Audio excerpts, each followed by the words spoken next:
Mr.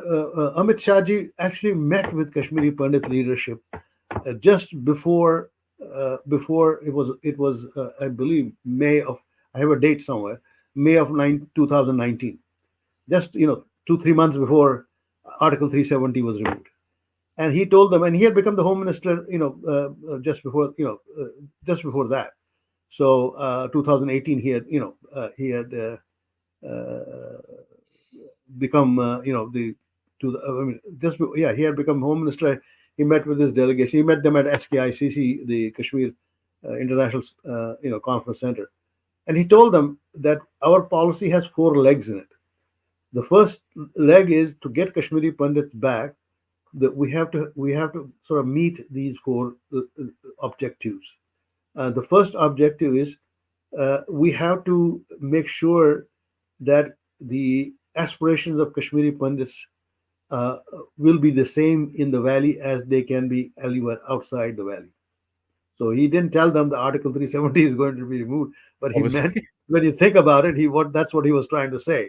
That I Yeah. want the constitutionality to be absolutely sort of common. You can get the same constitutional rights that you have, because that was one of the big things. Kashmiri Pandits were second class citizens under the existing structure. And a lot of people say, well, Article 370 already had been diminished because of that. Is true, but the problem is that the mindset wasn't. The mindset was still Article 370 is real, and you guys are B class citizens. You guys have, it's basically our place Audit, to yeah. rule, Mm. and your place to listen to us. The second thing he said was, we got to get the terrorism out, and that will take some time, but there's no doubt that we have to essentially do it. And the third thing he said was, I got to get after that, we have to look at the investments that have to be made by attracting capital from, essentially from primarily from Indian business houses, but even outside. And then we'll build up the infrastructure that will allow Kashmiri Pandits to return. Now, if you are intelligent and smart, you will understand right away that he is not looking at getting Kashmiri Pandits back in tomorrow. In Yeah, fact, it's he's not not. gonna happen. Mm. In fact, none of us will be alive when that situation will arrive. But he is basically hoping that will. Now, he also told them, in the meantime, I am looking at ways we can make sure that the Kashmiri Pandit culture is preserved. And right now you have essentially Rashtriya Rifles and CRP protecting your asthans, and we won't have Kashmiri Pandits being around to do that kind of thing. And that was a structure. Now you would think after these people heard that, they will come out and they will. This was narrated to me by the way, by an official from Home Ministry. They would come out and they would say, here's what the Home Minister ji said. So how do we work? Well, what they did is they kept quiet. They said, this is not what our Kashmiri Pandit community want to hear. They're looking for, how do I go now and now, how That's mm. Yeah. and so they didn't talk about it. Mm. So basically where we are today is, there's a general feeling there's a general feeling that the people that have already gone there's a prioritization now with the government. The prioritization is that the people who are already there, which is basically these 6,000 government employees and their families. Our number one goal is to see that they actually don't, they actually get rooted in Kashmir, that they don't leave Kashmir. So they are actually looking for land at very cheap rates that will be provided to those people to build their houses, so that they can actually, consider themselves to be the residents of the valley. Then they are also doing, in the same phase, structure where they basically have the prime minister's scheme for free housing for those people that are basically destitute. And one thing that they gave them the qualification, they said that money that you are getting from the government as a grant will not be considered as an income in making that decision. A very important thing. So if you are destitute, meaning you have no other income other than what the government is paying you on a monthly basis, then you will be considered in that quota, which will get free land and in fact free house. And there was a decision made other day that that will be actually in Jammu, because in Kashmir there is not really that much of land available to build Yeah, it's a homes. small place. There's a very so they will actually create that, and of course there's a turmoil now in the community. Why are they doing it in Jammu and all that? But there's no intelligent discussion in among the Kashmiri pundits to understand what the government rules are. By and large, everybody else, quite honestly, is settled. Almost everybody has a home in Jammu, and people who have left Jammu, they are all in crore. Their properties are worth crore or more. Now you'll say, but don't I hear rhetoric about we gotta go back? Listen, I'm from that community. I have met those people who, the people who are making the loudest noises are the ones who are living in the biggest, fanciest houses in Delhi and elsewhere. This is a catchy phrase. What they would like to do is if they can have a summer home in Kashmir and keep their home. But you see, the problem is that land is a premium in Kashmir. There is really not much. So what government is doing is they're saying we'll encourage you to make cooperative societies. We'll help you with cooperative societies so that we can build something which will be protected also security wise, and you can be in there. So, but you guys go and take the initiative. You have to take the initiative of building those cooperative societies. We'll help with the infrastructure and other things.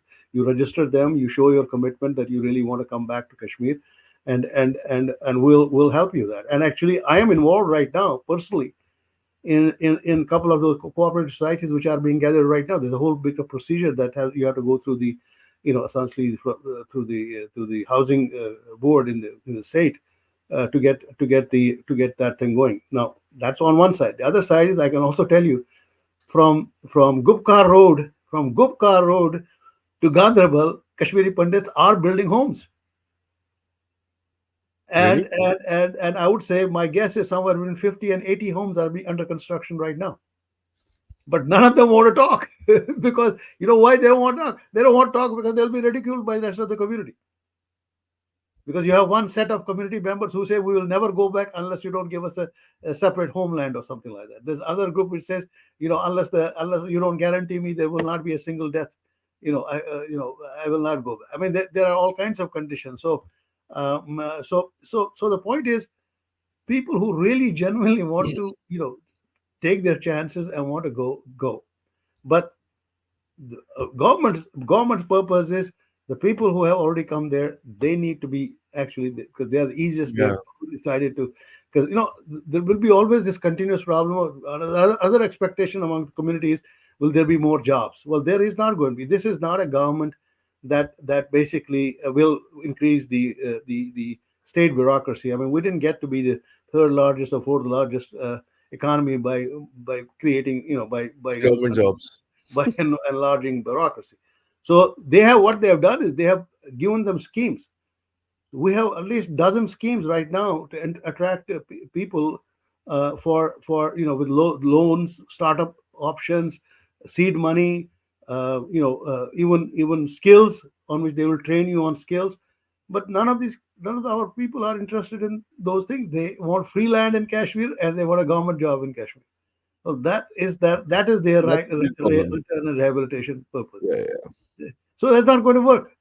I mean, government has done so many of those things. And I was reading, in the various camps in Jammu, there are four camp area, Muti and Nagrota and Jagti and all that.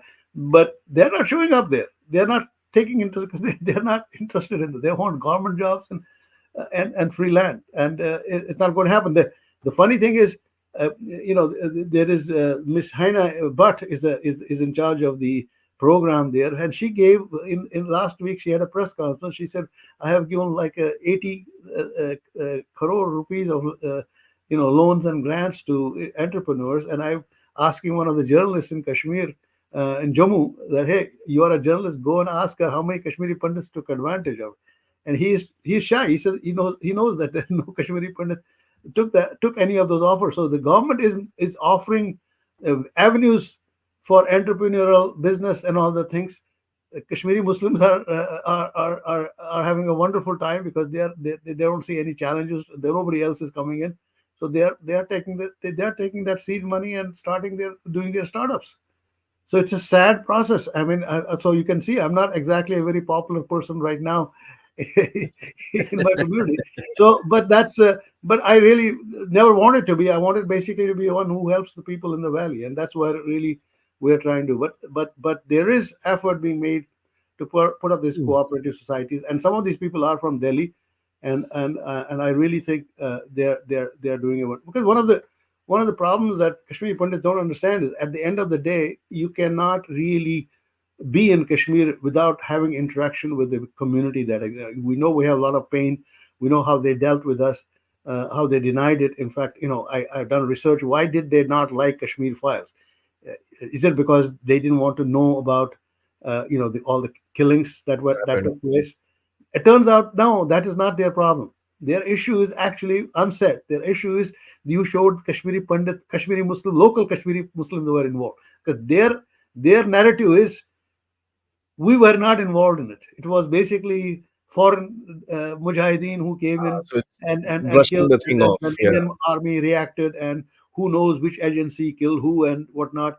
But we Kashmiri Muslims were not involved in any of that. That is their narrative, and that's why they are upset. So you can triple the killings of Kashmiri Pandits in the Kashmir files as long as you didn't show that there was local Muslim involvement in any of those killings or violence. You are okay. That is the point that bugs them. So it is. These things have to be. At the end of the day, having said that, though, I still have many good friends in Kashmir. I still have Kashmiri Muslims. I mean, three of them bought book in the last 2 days, and they're sending me the WhatsApp photograph of the cover that they have purchased. One person is actually trying to convince the bookseller, prime bookseller in Srinagar. His name is Gulshan Bookstore. Gulshan Bookstore. His name is Ajaz Sheikh, the owner, and they're trying to convince him to keep the book in his bookstore. He's telling everybody right now go to Amazon and buy it, but I think they will convince him because one or two of them tell me no, we will by August you will see the book will be there. So I've got friends there. I mean, at the end of the day, you have to deal with those people. I mean, if you want to go back to Kashmir, you cannot live in a bubble. You have to deal with those people. You have to find your friends. I mean, on the assumption that today you cannot tell today's child, Muslim child, your grandfather was involved in looting us, and so you are, as far as I'm concerned, you are as much culprit as your grandfather was. A long time has passed by, and things have to change. So I think that attitude is still not present in my community, unfortunately. And as I said, it would be if the leadership was of a little better quality. It's unfortunately not done very well there. I guess we have to live with our own circumstances there.